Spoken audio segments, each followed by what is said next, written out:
ما حكم شهادات الاستثمار؟ شهادات الاستثمار المشهورة عندنا هي شهادات الاستثمار البنك الأهلي. في منها 3 أنواع: ألف وب وج. الشهادة ألف لو نفترض أن قيمتها هي توصفها، أو الشهادات كلها توصفها مع قرض، وتوضع في باب القروض عند البنوك توصيف قانوني.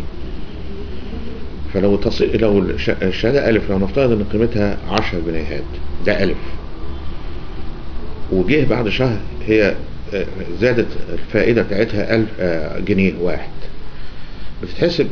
بتسجل عندهم على انها اصبحت 11 جنيه، وتقدر تاخد فوائد على 11. الشهر بعد منه نفترض ان بقت 12 وكاس، يبقى هتاخد يعني بتاخد فوائد مركبة، وبتزداد قيمة الشهادة، وبتزداد، ولذا بيسموها ذات الفوائد المتزايدة. وليه هنا واضح من هذه الصورة انها قرض جر نفع، وده اجماع عند الفقهاء الاربعة ان ده ربا. الشهادة ب دي لو نفترض ان هي قيمتها 10 جنيهات برضه، بتيجي تحسب كل فترة ربع سنوية او نصف سنوية فائدة هذه الشهادة، ولكن لا تضاف الى قيمة الشهادة زي قيمة ألف، ولكن بتحسب الفائدة وتنفصل عنها، ولصاحبها أن يأخذ الفائدة في أي وقت، وهي قرض جر نافع. ولكن الفرق بينها وبين فرق بينها وبين ألف أن ألف بتوضع الفوائد على قيمة الشهادة وتتزايد قيمة الشهادة وتأخذ فوائد مركبة، أما هذه فوائدها فوائد بسيطة.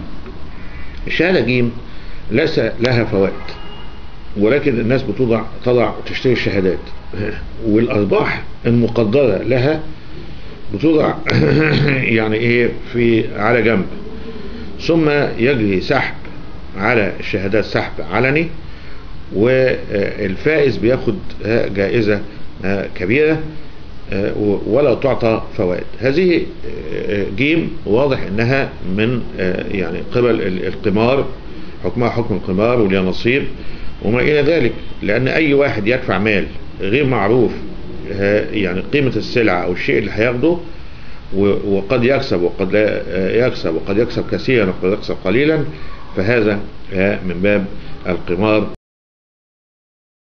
ادي ألف وادي ب وادي ج. نفس الشيء في فوائد بنك مصر الامريكي اللي هي بالدولار، هي فوائد ربوية ولا لا اكثر.